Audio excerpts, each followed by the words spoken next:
So, ayun nga guys, no? Mamasyal tayo. Joke lang. Uy, wala ng ulan. Meron pa. Huwag na lumakas yung ulan. Kawawa naman yung mga binabahang lugar. Hindi na sila makarecover.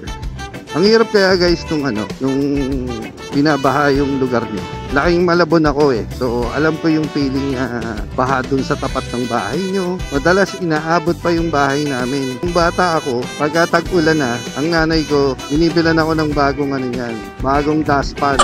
Alam niyo kung bakit? Kasi pagka bumaha na sa loob ng bahay, maglilimas na ako niyan.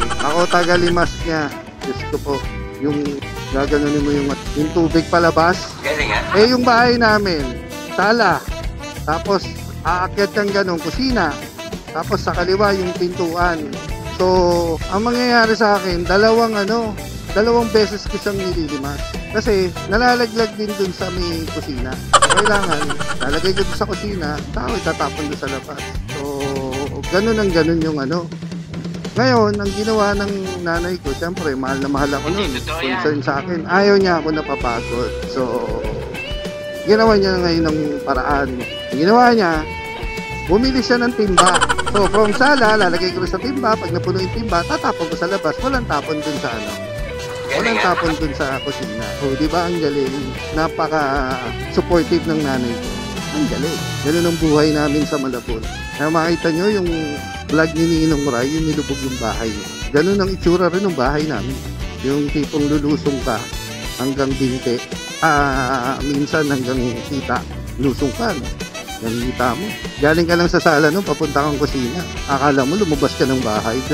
Ganun kagaling. Pero ngayon hindi na masyadong nilulubog ang Malabon. Lubog na lubog, oo. Pero hindi yung lubog lang.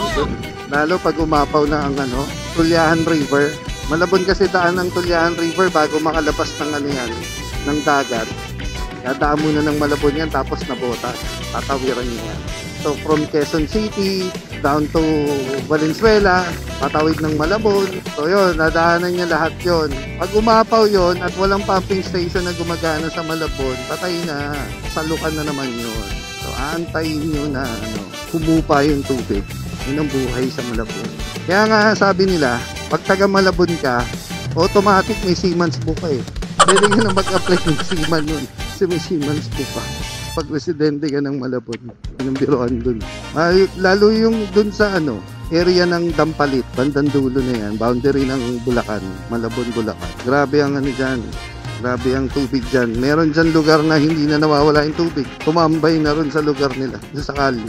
Naging permanent resident na siya ron sa barangay Dampalit. Sa amin, hindi pa masyado. Pero nalulubog pa rin yun. How much more dun sa may Dampalit? Kasi sa Dampalit kasi nandun karamihan yung mga fish pond dati.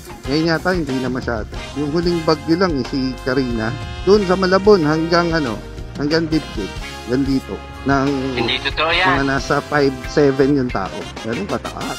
Saya dito. Hindi pa kasi uso dati nung bata ako. Hindi pa uso yung mga pump, mga water pump. Saka mahal pa nun.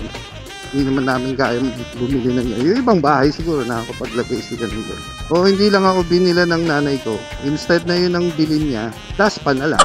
Sa timba. Pero guys, grabe. Lasang ulan, nakikita nyo yung langit. Itim. Kailangan makauwi na tayo. Pero bago tayo umuwi, bibili raw muna ako ng sibuyas at saka bawang. So, paano guys? Yun ang kwentuhang ulan natin. So, hanggang sa muli. Ako'y mamalengke muna. Bye-bye!